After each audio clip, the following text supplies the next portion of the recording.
আসসালামু আলাইকুম, সবাই কেমন আছেন? আশা করি ভালো আছেন। তো সবাইকে আমার ডেইলি ব্লগে স্বাগতম। তো কিছুদিন যাবত আমি অসুস্থর কারণে আমি সেরকম ভিডিওগুলা করতে পারতেছি না, আর ভিডিওগুলা দিতেও পারতেছি না।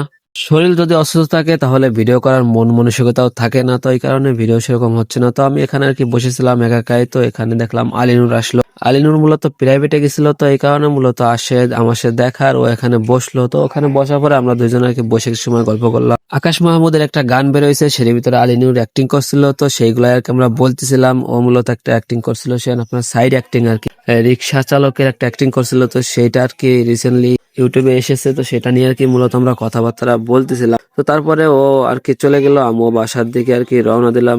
কিছু সময় ইউনিয়ন পরিষদে বসে থাকার পরে আমি আবার বাসার দিকে রওনা দিয়ে দিলাম। তো এখন চলে যাচ্ছি বাসার দিক। তো ফাইনালি বাসায় চলে আসলাম, আর বাসায় আসার পরে আবার গোসল টোসল করে খাওয়া দাওয়া করে ফ্রেশ হয়ে একটু রেস্ট নিয়ে আবারও বেরোয় গেলাম, আর বেরোয় চলে আসলাম আবার ইউনিয়ন পরিষদে। অসুস্থ কারণে কোনো কাজ কামও ভালো লাগতেছে না, আর এই জন্য আর কি এখানে আসি, আর এখান থেকে বাসায় যাই, আবার বাসার থেকে এখানেই যাই। তো কিছু সময় পর আর কি রিফাত আসলো, বললো যে মামা চলে একটু চাপাদা বিলে যাই, ওদিক থেকে একটু ঘুরে ফিরে আসি। তো মূলত ওখানেই আমি আর রিফাত আর কি চাপাদা বিলে চলে গেলাম। চলে আসলাম চাপাদা বিলে, আর এই দেখেন চাপাদা বিলটা কত সুন্দর। বিকাল টাইমে আসলে সুন্দর লাগতেছে, এখানে পরিবেশটা আসলে সুন্দর। আর এখন তো ধরেন পাটের সিজন, তো এখানে আশেপাশে সব জায়গায় পাটকাঠি দেখবেন। ভিডিওর ব্যাকগ্রাউন্ডে আপনি পাটকাঠি ছাড়া আর কিছুই দেখবেন না, শুধু পাটকাঠি দেখবেন, কারণ এখন পাটের সিজনে। তো এই দেখেন অনেক সুন্দর একটা জায়গা, এখানে মাঝে সাঝে আসি। তো এর আগে দেখছিলেন ভিডিও আসছিলাম, আর আজকে সে মূলত এখানে আসছি। তো এখানে আসার পরে কিছু সময় ভিডিও করলাম আমি আর রিফাত। তো অনেকটা সময় ধরে আর কি এখানে ভিডিও করলাম, একটু বসেছিলাম। ভালো একটা জায়গা, সুন্দর একটা পরিবেশ। তো ভিডিওটা কেমন লাগলো অবশ্যই কমেন্ট করে জানাবেন। সবাই পাশে থাকবেন, ফলো করবেন। আল্লাহ হাফেজ।